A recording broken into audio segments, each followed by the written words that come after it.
സ്നേഹമുള്ളവരെ, ഇരിഞ്ഞാലക്കുട രൂപത കത്തോലിക്ക കോൺഗ്രസിന്റെ ആഭിമുഖ്യത്തിൽ ഈ വർഷത്തെ കർഷക ദിനത്തിൽ ഈ കർഷക ദിനം ആചരിക്കുന്നത് പരിയാരം കത്തോലിക്ക കോൺഗ്രസിന്റെ ആതിഥേയത്വത്തിലാണ്. ഈ പരിയാരം ഇടവകയിൽ വെച്ച് തന്നെയാണ് ഈ ഒരു കർഷക ദിനം ആചരിക്കുന്നത്. വളരെ വിപുലമായ രീതിയിൽ ഈ ദിനം ആചരിക്കുവാനായിട്ട് സ്വാഗത സംഘം രൂപീകരിച്ചു. അതിൻ്റെ ഉദ്ഘാടനമാണ് ഇപ്പോൾ നടത്താൻ പോകുന്നത്.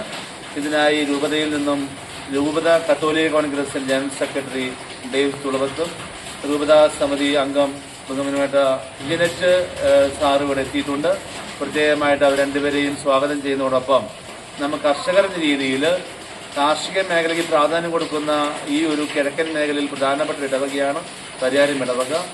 ആ ഇടവകയിലെ എല്ലാ കർഷകർക്കും വേണ്ടിയും ഈ കർഷക ദിനം സമർപ്പിക്കുമ്പോൾ എല്ലാവരെയും ഈ ആഗസ്റ്റ് മാസം 16-ാം തീയതി വെള്ളിയാഴ്ച നടക്കുന്ന കർഷക ദിനത്തിലേക്ക് സ്വാഗതം ചെയ്യുകയാണ്. പ്രവർത്തനങ്ങൾ ആരംഭിച്ചു കഴിഞ്ഞു. നമുക്ക് ഒരുമിച്ച് മുന്നേറാം. കർഷകരെ ഒരുമിച്ച് നമുക്ക് ഉയർത്താം, വളർത്താം, ഉണർത്താം. എല്ലാ ദൈവാനുഗ്രഹങ്ങളും നേരുന്നു. ഈ ഒരു സ്വാഗത സംഘം ഓഫീസ് ഉദ്ഘാടനം ചെയ്തതായി പ്രഖ്യാപിക്കുകയും ചെയ്യും.